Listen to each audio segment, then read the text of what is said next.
Welcome to my channel. আমি সাহনা নওয়াজ আজ আপনাদের সামনে নিয়ে চলে এসেছি একটি ঘরোয়া রেসিপি, বড়ি সবজির রেসিপি। প্রথমে বিউলির ডালের বড়ি কিছুক্ষণ জলে ভিজিয়ে রাখার পর তেলে হালকা ভেজে নেব।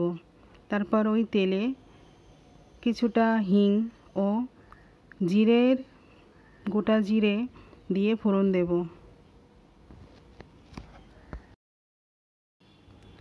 তারপর কুচি করে কাটা একটি পেঁয়াজ ওই তেলে দিয়ে ভাজতে থাকবো। হালকা লাল হয়ে যাওয়ার পরে পেঁয়াজে দিয়ে দেব 1 চামচ আদা রসুন বাটা। কিছু পরিমাণ জল দিয়ে নাড়তে থাকবো। তারপর তাতে দিয়ে দেব 1 চামচ হলুদ গুঁড়ো, 1 চামচ লাল লঙ্কা গুঁড়ো এবং বাড়িতে তৈরি করা জিরে ও ধনে গুঁড়ো 1 চা চামচ করে। জিরে ও ধনে গুঁড়ো বাড়িতে কীভাবে হয় আসুন একটু শর্টে দেখে নিন। ভেজে হাতে ধনে ও জিরে আলাদা আলাদাভাবে হালকা শুকনো কড়াইতে ভালো করে ভেজে নেব। তারপর মিক্সার গ্রাইন্ডারে পিষে নিলেই রেডি।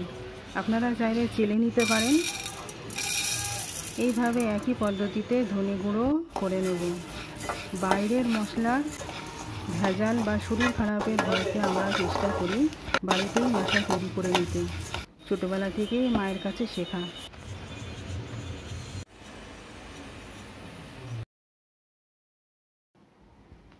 বাড়ির তৈরি মশলার টেস্টই আলাদা হয়, কোনো ভেজাল নেই, স্বাস্থ্যের জন্যও ভালো। নুন দিয়ে দেবো স্বাদ মতো। মশলা ভালো করে কষিয়ে নেওয়ার পরে কুচি কুচি করে কাটা আলু ও ঝিঙে মশলাতে দিয়ে ভালো করে নাড়তে থাকবো। খুবই ইজি একটি রান্না, যা আর 5টা বাঙালির ঘরে প্রায়শই হয়, কিন্তু খেতে ভীষণই সুস্বাদু।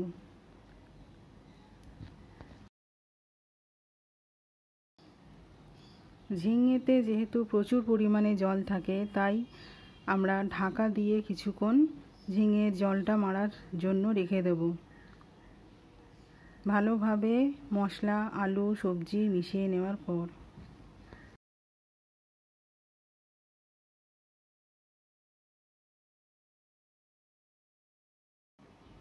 কিছুক্ষণ পরে সবজির জলটা মরে গেলে ঢাকনা খুলে আবার কষতে থাকবো। প্লিজ বন্ধুরা, যারা আমার চ্যানেলটি দেখছেন তারা আমার চ্যানেলটি লাইক শেয়ার এবং সাবস্ক্রাইব করে দিন। ভালোভাবে কষিয়ে নেওয়ার পর দেখব মশলা তেল সব সুন্দর কালার চলে এসেছে। এতে 2 কাপ জল দিয়ে ভাজা বড়িগুলো মিশিয়ে 20 মিনিট হালকা আঁচে বসিয়ে রাখবো।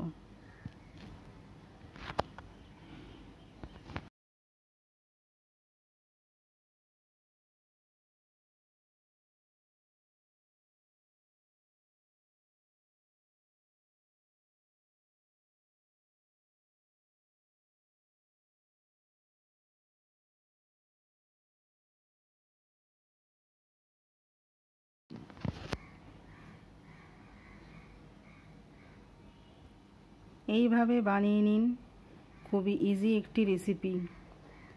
বড়ি যে কোনো তরকারিতে দিলেই ভালো লাগে খেতে। Recipe ready. এটা আপনারা গরম গরম ভাতের সঙ্গে সার্ভ করুন। Thank you.